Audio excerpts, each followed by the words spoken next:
Il y a un autre passage dans la Bible qui dit on a donné le pouvoir de faire la guerre. On va le lire comme ça. Et puis, Apocalypse 13, 7. Juste comme ça, on va le lire.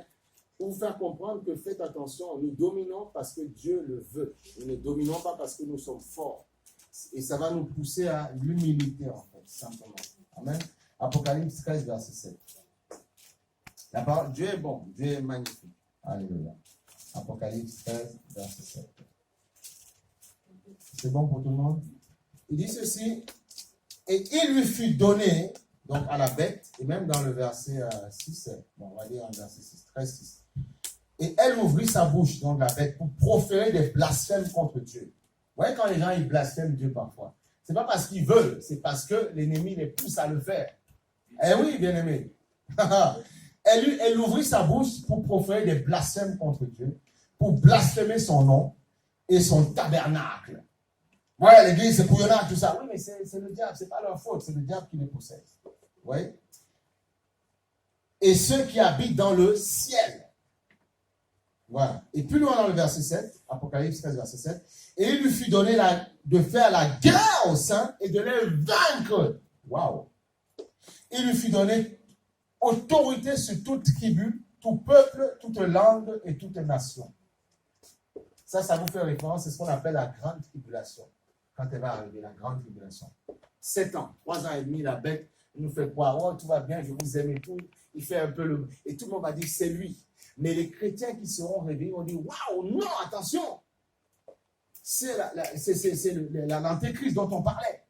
Et c'est à ce moment-là que l'Église va être enlevée 3 ans et demi après, 3 ans et demi, dans la moitié des 7 ans, elle va être enlevée. Et là, il va avoir la grande. Et ceux qui vont activer Christ, ce sera au prix de leur vie. Tu vois? C'est pour ça qu'il dit, on leur a donné la guerre de les vaincre, les saints. Tu vois? Donc, si nous triomphons, c'est parce que Dieu le permet. C'est pas parce que tu es fort. Non, attention. C'est pas parce que tu prends autorité et tu dis, je déclare, je tape les démons. Non. C'est parce que Dieu a créé un espace où tu peux crier, prendre l'autorité sur le diable et les démons et guérir les malades et les chasser. Mais si Dieu ne met pas sa grâce, le diable ne fait que boucher de toi. Ah oui, bien sûr. Regarde. Et après, il dit, il lui fut donné autorité sur toute tribu, toute langue, tout peuple, toute langue, toute nation. Donc, il aura l'autorité, il va dominer, il va contrôler, en fait.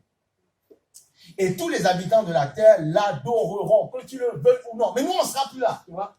Amen. Qui va être là? Non, nous, on sera montés vers le Père. Alléluia. Non, Seigneur, on va participer, on va faire les noces de l'agneau là-haut. Et ça va être merveilleux. Après, nous allons revenir pour dominer 1000 ans après sur le monde entier. Jésus apparaîtra comme un président et nous ferons partie de son corps ministériel. Il y aura peut-être des gouverneurs, des préfets, je ne sais pas ce que tu auras, mais tu dirigeras.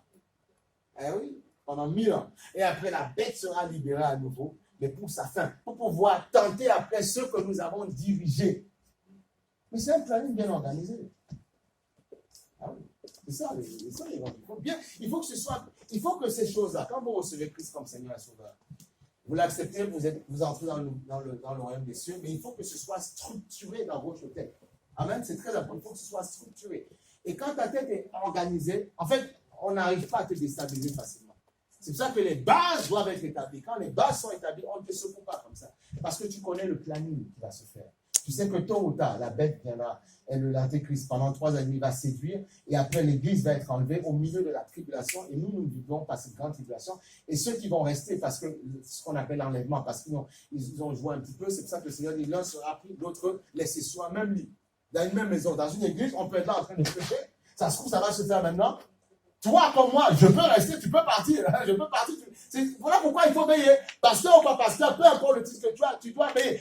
Alors, courez pas après les ministères pour courir. Il y en a qui se fatiguent et leur maison est en destruction. Non, je veux servir. Non, attention, il y a des coups à prendre dans cette histoire. On sert Dieu comment? Je balaye l'église, je sers de l'eau, je fais des chants, tout ça, mais c'est déjà pas mal, c'est déjà bien. Comme ça, tu t'acquiers des muscles spirituels. Et quand Dieu va t'élever dans le ministère d'autorité, là maintenant tu seras formé. Mais si tu refuses d'être formé avant, tu vas à la cata. Si on n'avait pas le Seigneur un petit peu d'onction, mon mariage serait déjà détruit. Ça c'est clair. Mais on serait déjà détruit. C'est parce qu'il y a un tout petit peu d'onction sur ma tête. C'est clair. Ah oui. la mort, les maladies m'auraient déjà détruit, mais fini, terminé. C'est parce qu'il y a un peu d'onction, simplement. Et c'est là où parfois je dis, Seigneur, oui, eh bien, je me rends compte que oui, c'est toi qui as appelé. Parce que c'est moi-même, il y a longtemps, j'aurais déjà arrêté. Il y a des coups à prendre, frère. Donc tu vois, c'est ça. Et après, plus loin, il dit ceci, tu vois, et tous les habitants de la terre l'adoreront, ceux dont le nom n'a pas été écrit dès la fondation du monde, tu vois. Ça veut dire quoi? C'est une révélation dans le livre de vie de l'agneau qui a été immolé. Ça veut dire quoi? Dieu sait toutes les choses. Là, tu as reçu Christ la dernière fois. Dieu savait. Comment? Il savait que tu devais le recevoir. Il savait que tu viendrais. Il sait toutes les choses.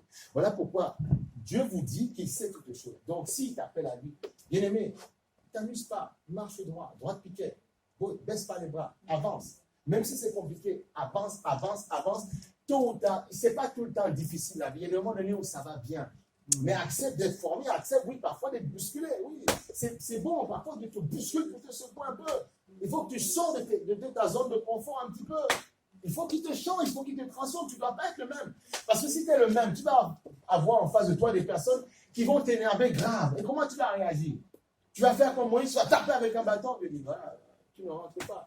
Non, donc Dieu doit te former. Et te former, c'est détruire ta façon de penser, détruire tout ce que tu as en toi et te faire te changer. Le Saint-Esprit tombe en toi, tu es une nouvelle créature.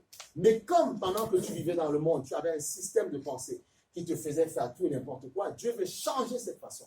Donc tu dois accepter que Dieu te change, te transforme. Et c'est le Saint-Esprit qui fait ce travail. Et il le fait avec amour. Si tu acceptes le Saint-Esprit, il est tellement beau, tu dis non, parce que tu m'aimes, je change. J'ai connu des gens dans le monde, juste parce qu'ils avaient rencontré une fille, une relation, ils ont arrêté de fumer.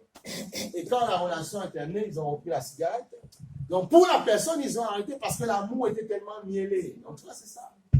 Amen. Voilà. Donc en Christ, il y a de l'amour, il y a du miel. On est prêt à changer. On est prêt à changer. Une femme mariée est prête à changer quand elle voit l'amour. Quand il y a l'amour, on change. On transforme, on dit, ok, je vais changer mon caractère, je vais te donner de l'amour parce que tu me montres justement que tu es l'homme et femme de caractère. Amen. Donc tu vois, c'est ça, il faut le comprendre.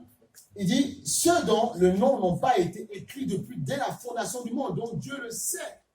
Et oui, on peut comprendre par là, vous comprenez aussi, j'essaie juste de vous expliquer, je ne vais pas rentrer en profondeur dedans, que dans le monde spirituel, il y a parfois des gens qui vont venir sur cette terre, mais est-ce que c'est le diable qui a inspiré parfois la naissance? Allô? Comprendre? Mais c'est possible d'être transformé. Mais Dieu te dit, dont les noms n'ont pas été inscrits depuis la fondation, donc Dieu sait qui sera sauvé.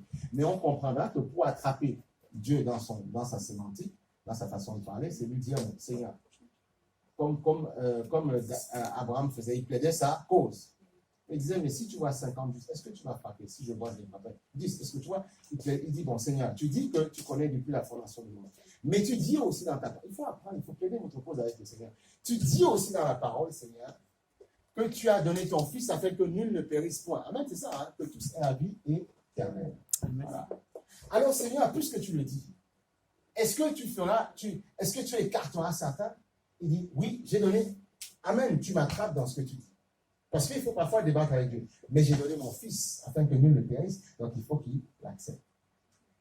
Il dit, mais Seigneur, tu dis, mais depuis la fondation du monde, tu sais. Oui, je sais. Mais si je donne l'opportunité à quelqu'un de m'accepter comme Seigneur et Sauveur, ça veut dire que je veux le sauver. Voilà. Donc si Dieu t'amène quelque part dans un lieu pour l'accepter comme Seigneur et Sauveur, ça veut dire que tu es choisi. Mais attention, je suis sauvé, je suis en train d'être sauvé et je serai sauvé. Donc ça veut dire que le salut, ce n'est pas un acquis, tu reçois, mais tu dois travailler, comme la Bible dit, travailler à votre salut. La Bible s'explique par elle-même. C'est quand on veut être brouillon dans certains moments, on ne comprend rien parce qu'on ne veut pas le Saint-Esprit. Quand on a le Saint-Esprit, ça devient clair, on dit ah, d'accord. Et là on comprend, c'est une école. C'est une école. Et au fur et à mesure, ton niveau de pensée change. Tu grandis, tu ne peux pas être le même et dire non Seigneur, je vais te servir. Ce n'est pas possible. Tu vas te faire du mal. Voilà pourquoi Dieu dit parfois à ses enfants, attendez l'onction. Attendez avant de partir. Toujours. Parce que Dieu ne veut pas que nous périssions. Mais Dieu veut, c'est comme un père, il veut nous former. Mais le diable va te précipiter. Tu as vu, tu as imposé les mains. Waouh, tu as vu ce qui s'est passé. Et tu as pris la ta guéri. Mais c'est bon, tu peux déjà servir, tu peux ouvrir l'église. Ah, c'est compliqué. Quand je me suis donné au Seigneur, les quelques premiers jours, j'allais au champ Carrefour, je parlais à des gitans, tout ça. Les gens pleuraient, comme des malades, vous me racontez toute ma vie. Je vais lui dire, youpi, c'est bon. Non, non, non. Je lui ai dit, non, mon gars, c'est pas comme ça. Laisse-moi te former. Et franchement, à un moment donné, je dis, Seigneur, heureusement, parce que tu n'as jamais tout vu. Amen. Donc, il faut vraiment, c'est pour vous que je vous dis ça. Laissez Dieu vous former. Amen. J'appelle ma mère, je prie pour elle, toi, ta mère au téléphone. Elle dit, mon fils, je suis guéri. Oui, Dieu a fait grâce, mais ça ne veut pas dire que tu es prêt. Non, non. Mais tu guéris quelqu'un, le diable, il rigole. C'est pas ça, n'impressionne pas. Le diable, les sorciers, les marabouts, ils guérissent aussi. Hein. Ils le font. Ils le font, qu'est-ce que tu crois? Ils le font. Tu n'impressionnes pas Dieu, le diable avec ça. Il rigole. Là où tu impressionnes le diable, c'est ton caractère, ta façon d'être, ta stabilité dans ta foi. Tu ne vas pas dans le situer. C'est là que tu l'impressionnes. Et quand il t'embête, tu pars, tu dis au nom de Jésus, disparaît. Là, il dégage. Il pourra dire, je connais Paul, je connais Pierre, je te connais aussi. Mais il peut dire, je ne te connais pas. Pourquoi? Parce que le diable sait que les épreuves font partie de la vie de tout être humain. Tout être humain. Il le sait. Donc, il sait que s'il y a une épreuve qui est mise devant toi, lui, il permet, parce qu'il est le tentateur. Dieu laisse une épreuve se faire, il est le tentateur. Il sait que si tu ne triomphes pas de ça, il a le droit de te taper quand il veut. Mais si tu résistes, il sait que non, il est en train de passer des obstacles, il ne peut rien. Mais il t'observe. On est tous éprouvés, le diable nous observe. Si tu vois craquer, je ne peux pas encore faire, là je peux pas. Et là il te travaille. Vous devez comprendre l'évangile, c'est comme ça. Et le diable ne veut pas qu'on enseigne, qu'on donne ce genre d'enseignement. Il ne veut pas. Parce qu'il sait que si on le donne, les yeux vont s'ouvrir.